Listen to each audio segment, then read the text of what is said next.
Bom dia, irmãos. Paz seja convosco. Finalizando aqui nossos estudos em 2 Coríntios, capítulo 13, é o último capítulo aqui, né, de Coríntios 13. E Paulo vai assim dar uma pincelada mais geral em todas as questões que foram desenvolvidas nessa segunda carta, que na verdade tratou mais assim de questões problemáticas da igreja, de uma boa parte de questões de um certo declínio de parte da igreja na sua trajetória, problemas e mais problemas. E Paulo até achando que seus esforços tinham sido em vão, a certo ponto até colocando isso, vamos ver isso também, mas que infelizmente faz parte. Existe assim um tipo de joio eterno, sempre vai ter joio no meio. Né? Nós lemos a palavra de Deus, perceberemos que até no céu houve joio, até no céu houve rebelião. Deus teve seus críticos no céu também. E o que nós entendemos agora, ou conhecemos agora como Satanás e seus demônios, eram antes anjos que estavam com Deus e que agora estão atuando na nossa realidade, mas isso tudo vai ter um fim. E Paulo aqui está tratando uma circunstância concreta de sua trajetória com essa igreja. A segunda carta aos Coríntios, então, está finalizando com todas as exortações dadas a essa igreja e em sua trajetória. Começando aqui então, no versículo 1 a 4, resumidamente, lemos aqui: pela boca de 2 ou 3 testemunhas, toda questão será decidida. Já o disse anteriormente, aos que outrora pecaram e a todos os mais que, se outra vez for, não os pouparei, posto que buscais prova de que em mim Cristo fala. 2 ou 3 testemunhas. Aqui Paulo evoca um padrão jurídico que vigorava lá em Israel, no Antigo Testamento. Temos 2 passagens lá em que 2 ou 3 testemunhas eram necessárias para julgar uma causa. Inclusive, nós lemos na passagem que fala dessas 2 ou 3 testemunhas, era um caso até de punições severas, mesmo de execuções. Mas aqui no Novo Testamento vemos que esse padrão de testemunhos, de pessoas que testemunham para que uma causa seja devidamente julgada com justiça, aparece no Novo Testamento. Jesus fala: se o teu irmão pecar contra ti, vai ter com ele só você e ele. Se ele te ouvir, ganha o teu irmão. Se não te ouvir, chama outras 2 testemunhas, para que, sob o depoimento de 2 ou 3 testemunhas, toda a questão seja resolvida. Se ele não te ouvir, dizei à igreja. Se nem a igreja ele ouvir, considere o pagão e publicano. Tudo que ligarem na terra será ligado no céu, e tudo que desligarem na terra será desligado no céu. E nós vemos assim no restante da palavra de Deus essas 2 ou 3 testemunhas como resolução de problemas, ou como como é que eu vou dizer, um procedimento para a resolução de problemas, mencionada por Jesus. Começa lá no Antigo Testamento com as ações judiciais em Israel, é mencionada por Jesus, e aqui vemos de novo, sobre depoimento de 2 ou 3 testemunhas, toda a questão será decidida. Uma citação de Paulo para isso. Então as coisas eram tratadas assim, em um certo nível de gravidade, as coisas eram tratadas assim, com 2 ou 3 testemunhas. E isso não apenas com relação aos membros, porque em 1 Timóteo, no capítulo 5, versículo 19, esse mesmo de certa forma, princípio jurídico, essa mesma maneira de resolver as coisas é acionada também com relação a presbíteros. E aqui vamos entender presbítero como tudo que entendemos hoje em dia como pastor, ou bispo, ou apóstolo, ou pai apóstolo, que títulos queira dar. Dos títulos que existem, dos títulos que inventaram, dos títulos que ainda inventarão. Aqui se refere aos presbíteros na igreja primitiva. Então, assim, 1 Timóteo 5,19, Paulo fala: não aceita acusação contra nenhum presbítero, a não ser que hajam pelo menos 2 testemunhas, sobre 2 testemunhas. E ali, no caso, nós vemos, inclusive, uma coisa curiosa, que ao contrário de algumas coisas que se escuta hoje em dia, a liderança não era blindada. A liderança não era assim, um tipo de STF. Pessoas assim que julgam todo mundo, mas eles mesmos não podem ser tocados por ninguém, não podem nem falar, senão eles vão atrás. Não, aqui não. Os presbíteros estavam debaixo do mesmo critério que as ovelhas, que os membros. Se tinha alguma questão que envolvia o comportamento de presbítero, esses presbíteros tinham que ser advertidos, tinham que ser assim, de certa forma julgados, tinham que ser avaliados e tinha que haver testemunhos também para que eles fossem devidamente disciplinados, tanto quanto os membros. Falo isso porque o que acontece hoje em dia, geralmente assim, é uma certa isenção. Existem processos disciplinares denominacionais que envolvem os pastores, mas geralmente quando um pastor comete um escândalo, ele costuma sair da igreja e não passar por esse processo. E é uma coisa que sempre assim acontece, me vem à mente isso, né? Graças a Deus que isso não acontece tanto assim, escândalo, até porque no Brasil só dá escândalo se houver adultério. Questão financeira, basta dizer que está sendo acusado pelo inimigo, está tudo certo. Mas questão de adultério, não. O pecado contra o Espírito Santo por parte de um líder é adultério. E quando acontece isso, realmente há uma comoção, há uma reação, e a denominação geralmente quer tratar com esse pastor. Mas, pelo menos em casos que eu conheço, um caso famoso aqui, um caso famoso nos Estados Unidos, em ambos os casos, o cidadão saiu do processo, não passou pelo processo. E até na época eu pensei, poxa, interessante, será que esse cidadão, como pastor, ele não tratou de outras pessoas com essa mesma regra denominacional? Agora que a vez dele ele pega e pula fora e até desdenha do processo? Isso aconteceu no Brasil, isso. Um cidadão famoso aí caiu em adultério e simplesmente contornou. Haviam duas ou mais testemunhas e ele simplesmente saiu fora e não quis saber. E agora critica um outro pastor que justamente costuma brindar os pastores em uma margem assim de intocabilidade. Esse pastor que adulterou e não submeteu ao processo critica um outro pastor que, por sua vez, brinda a liderança, coloca a liderança como um povo assim que não se pode tocar, não pode falar mal deles nem nada. É só a graça, meu Deus do céu. Como disse para vocês, a segunda igreja de Corinto reflete muita coisa assim do nosso tempo, infelizmente, coisas erradas também, reflete muito, fala muito a nós em relação a tudo isso. Então havia todo esse critério. Eu quero dizer assim, que havendo realmente um caso disciplinar sério, tanto pastores quanto ovelhas têm que realmente passar por um processo disciplinar. Mas aquilo assim, dentro da palavra de Deus, não é algumas coisas que a gente escuta aí, não é esses exageros que nós vemos por aí muitas vezes, disciplina de coisas assim banais, tá? Como já falamos antes, mas coisas realmente sérias, que afetam realmente o corpo. E Paulo assim fala, olha, já disse anteriormente, se eu for aí, eu vou tratar com as pessoas. Ele já tem exortado já que vai tratar. Ele vai fazer isso. E isso porque essas pessoas que o criticavam, parte delas, com as quais ele ia tratar, buscavam provas de que realmente ele fazia as coisas em Jesus, ou buscar provas de que Cristo fala em mim, de que Cristo por mim fala. Paulo fala isso. O ministério dele era francamente criticado, francamente assim, desautorizado por essas pessoas, como falamos antes. E essa rejeição, ela vinha apesar das evidências. Não é que Paulo não tinha autoridade, não é que Paulo não como é que eu vou dizer, dava motivo para isso. Não era, porque Paulo fala, inclusive, que havia milagres que Deus usava, inclusive, na esfera espiritual, na esfera sobrenatural, com milagres, e mesmo assim não acreditavam. E em face de toda evidência, eles não acreditavam. Isso, infelizmente, é um padrão recorrente, né, daquele joio eterno que eu falei agora mesmo.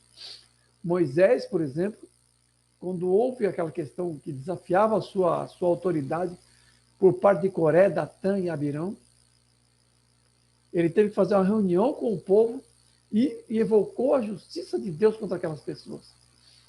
E a justiça de Deus se manifestou sobrenaturalmente. E ali diz em Deuteronômio que a terra se abriu e tragou aquelas 250 pessoas, não era pouca gente não. Estavam desafiando a autoridade de Moisés, apesar de todas as demonstrações de que ele era comissionado por Deus. E a terra se abriu, eles caíram vivos por um arrebatamento ao contrário. Se Elias e Enoque foram vivos para o céu, esses foram vivos para o inferno. Diz que eles caíram vivos na mansão dos mortos, no Sheol, sei lá o que for. Era o nome que tinha o inferno naquela época, por assim dizer. Mas tiveram arrebatamento ao contrário. E houve uma punição severa de Deus.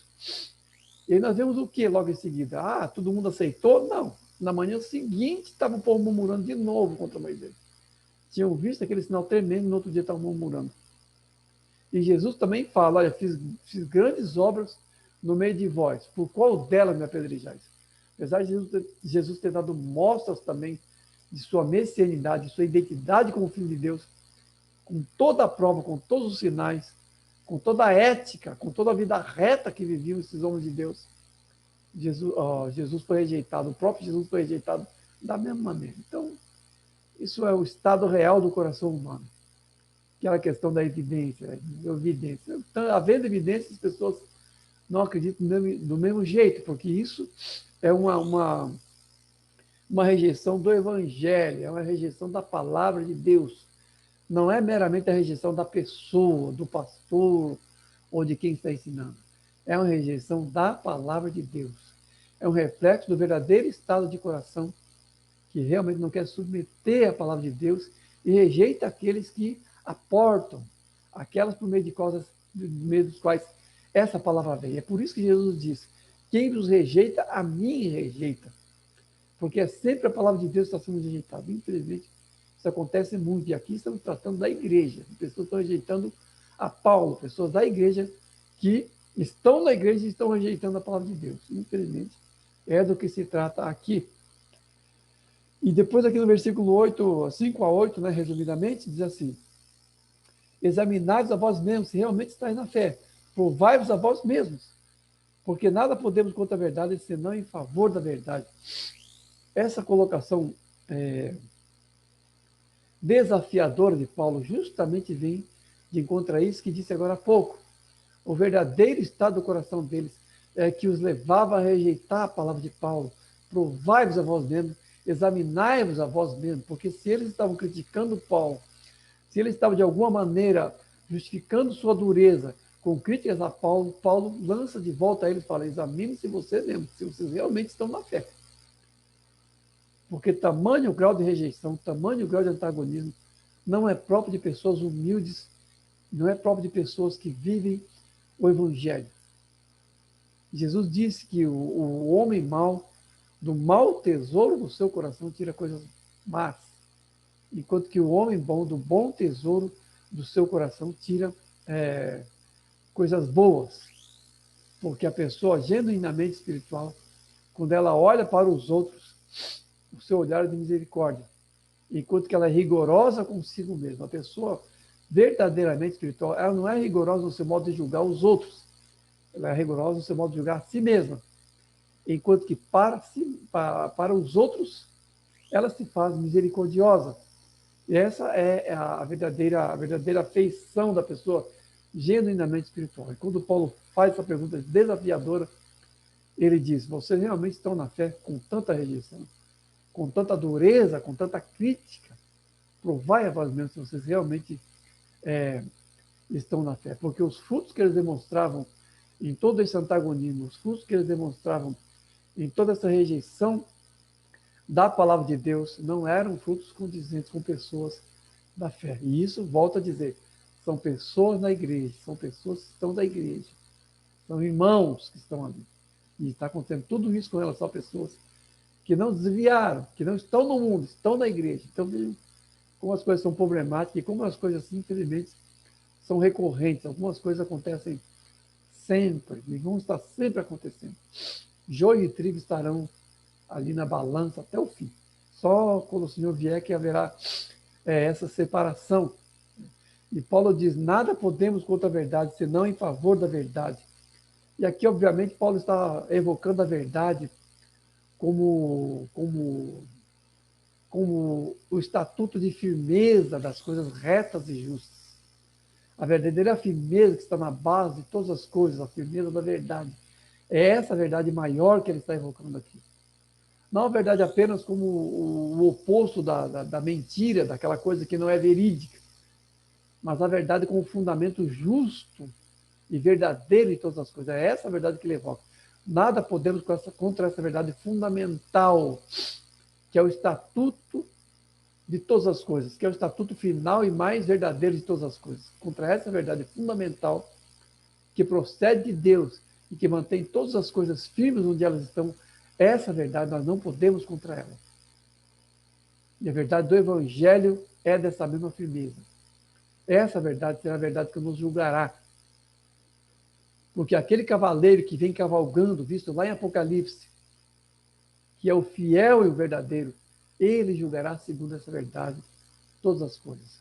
A verdade que mantém as coisas coesas. Um tempo atrás eu estava falando com meu sobrinho com relação a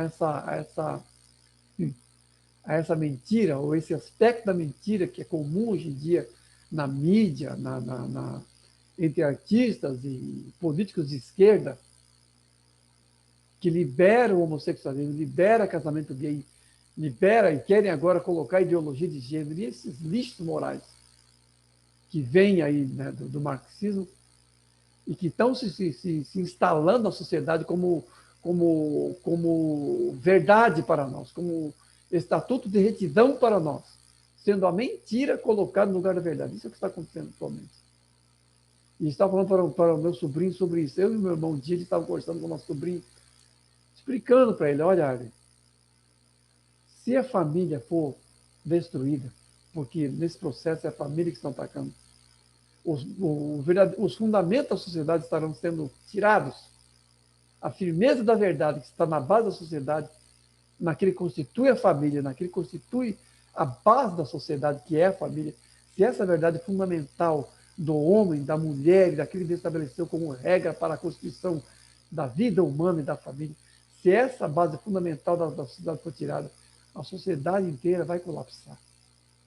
Estamos perto de um período de grande tribulação, porque os fundamentos maiores e mais assim, os alicerces mais fundamentais da sociedade estão sendo tirados. E isso, obviamente, tirando essa firmeza da verdade, pisaremos no quê? A sociedade inteira pode colapsar e teremos aí dias de grande sofrimento, que terá consequências práticas em toda a vida social. A fibra da sociedade, o tecido da sociedade está se rasgando e isso, obviamente, vai ter consequências ainda agora.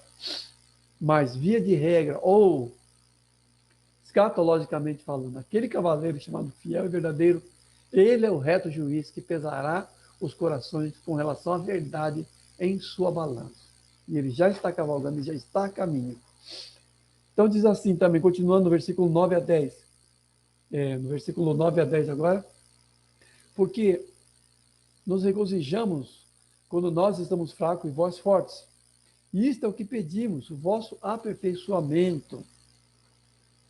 Escreva essas coisas, estando ausente, para que não venha a ser usado de rigor, segundo a autoridade que o Senhor me conferiu para edificação, e não para destruir. A autoridade que o Senhor deu para edificação, e não para destruir. Isso é o que pedimos, o vosso aperfeiçoamento. Todo o ensino, todo o discipulado, toda a exortação visa o aperfeiçoamento. Isso é o que Paulo pede. Que haja essa correspondência, que haja essa mutualidade na forma do aperfeiçoamento dos santos. Que eles se aperfeiçoem, porque ele vai ter que tratar com pessoas que não estão fazendo isso. Ele vai ter que tratar com pessoas que não estão se aperfeiçoando, que estão, ao contrário, desprezando o ministério, atacando o ministério. E isso ele vai fazer segundo a autoridade que recebeu do Senhor. Ele não vai fazer assim por um modo partidário, por um modo assim pessoal, rancoroso, mas segundo a autoridade que lhe foi dada para edificar e não para destruir. Porque a autoridade colocada por Deus, que são os pastores, que são os líderes, é uma dispensação. É uma dispensação de Deus, que envolve responsabilidade. E essa dispensação de Deus é dada para uma finalidade, que é a edificação. É a edificação. Por que eu estou falando isso? Não é óbvio isso? E não é tão óbvio assim quando se enfatiza a autoridade como tendo uma autonomia de ação, ou um excesso de autonomia de ação. Quando se coloca autoridade, é muito mais como posição em relação às ovelhas do que uma função perante elas e diante do Senhor. Porque muitas vezes se pega referências erradas, como eu falei agora há pouco, pegam referências erradas, por exemplo, de Davi e de Saul, o modo misericordioso como Davi tratou Saul, sem matá-lo, na verdade, por 2 vezes, podendo matá-lo, não fez isso. E Davi foi misericordioso e ele disse, não quero tocar no ungido do Senhor, aquela velha história do ungido do Senhor. A autoridade intocável, como falei agora há pouco. Mas é uma referência invertida, de fato, porque se Saul não foi tocado, porque Davi não queria tocar no ungido do Senhor, o fato é que naquela altura o unção de Deus já não estava mais sobre Saul. Se o olhar espiritual de Davi, se o olhar misericordioso de Davi sobre Saul poupou, isso é muito mais a qualidade de Davi como homem de Deus, como homem segundo o coração de Deus, do que alguma coisa assim do relacionamento dele com Saul tomado como paradigma, tomado como padrão para as relações das ovelhas com seus pastores. Eu não vejo pessoalmente assim. Deve haver realmente respeito, deve haver consideração. Nós vemos aqui todo esse problema que Paulo está tendo justamente com ovelhas que não o respeitam, que não o consideram. Todo esse problema que Paulo está tratando gira em torno disso. Mas quando Paulo fala da autoridade que ele vai exercer, ele está fazendo isso em último caso. Ele está fazendo isso assim, enfatizando a sua posição, e sim a sua função e a sua responsabilidade, mais do que a sua posição em relação às ovelhas que estão assim, de alguma maneira, sendo rebeldes. Porque a autoridade também que recebemos do Senhor como pastores, ela também tem um limite. Qual é o limite? Qual o alcance da autoridade? O alcance da autoridade é a vontade expressa de Deus. Esse é o alcance da autoridade. E é também o seu limite. Porque a vontade de Deus que colocou a autoridade para uma finalidade específica, que é a edificação. A autoridade não foi colocada para se posicionar, para ter uma posição rígida e intocável. Isso realmente não foi colocado assim pelo Senhor. Nós vimos agora há pouco que os presbíteros também são sujeitos à disciplina no Novo Testamento. Não aceitem denúncia contra os presbíteros, senão baseado em 2 ou 3 testemunhas. É claro que isso tem que ser feito com critério, mas o mesmo critério que é usado para casos disciplinares de ovelha é usado também para presbítero. Então, quero enfatizar isso. Segundo a autoridade que me foi dada, não é a posição de Paulo num estatuto rígido, mas a responsabilidade dele que pede que ele realmente venha e trate com as ovelhas, porque isso é parte da função dele. É uma função, inclusive, que ele não quer exercer, ele não quer fazer isso, mas ele se vê forçado a fazer isso. Então, no versículo 11 a 13, terminando, diz assim, quanto ao mais, irmãos, aperfeiçoai-vos, consolai-vos, sede do mesmo parecer, vivei em paz, e o Deus do amor e da paz estará convosco. Aperfeiçoai-vos. Paulo quer o quê? O vosso aperfeiçoamento, não é isso? Paulo pede para que ele se aperfeiçoe. E aqui na exortação final ele fala de novo, aperfeiçoai-vos. Apesar de tudo, a maturidade tem que ser um alvo daqueles que são fiéis ao Senhor. É claro que tem problemas aqui, mas Paulo quer que aqueles que são fiéis ao Senhor, que se aperfeiçoem, que fiquem firmes, que cresçam, que não fiquem estagnados, porque esse aperfeiçoai-vos aqui é uma exortação geral que é válida para todos nós. Nós não podemos estar assim acomodados na nossa trajetória. O aperfeiçoamento é o modo pelo qual buscamos sempre o Senhor e estamos sempre crescendo. O modo da nossa santificação é o aperfeiçoai-vos aqui. O modo do nosso crescimento do Senhor é o aperfeiçoai-vos aqui, que pressupõe que a vida cristã não é estagnada, ela não é parada. Ela não é assim uma rotina de ir à igreja, de ler a Bíblia, não. Há aperfeiçoamento nos conteúdos do Evangelho. Depois ele fala assim, consolai-vos uns aos outros. Consolai-vos é uma necessidade urgente. Esse consolai-vos é o quê? Se encorajar, se fortalecer, um ao outro se estimular, um ao outro estimular-vos aos outros ao amor às boas obras, né, como ele fala noutra passagem, porque há uma necessidade, e há uma necessidade assim, que cada vez mais, inclusive, vai se apertando até, porque Nós estamos assim em tempos assim realmente decisivos em relação ao mundo, e isso obviamente tem repercussões espirituais, ou até vem de coisas espirituais, e cada vez mais como igreja temos que nos consolar uns aos outros, temos que realmente dar o ombro uns para os outros, vivemos realmente como igreja, nos protegendo e cuidando de nós mesmos, uns com os outros e uns para os outros.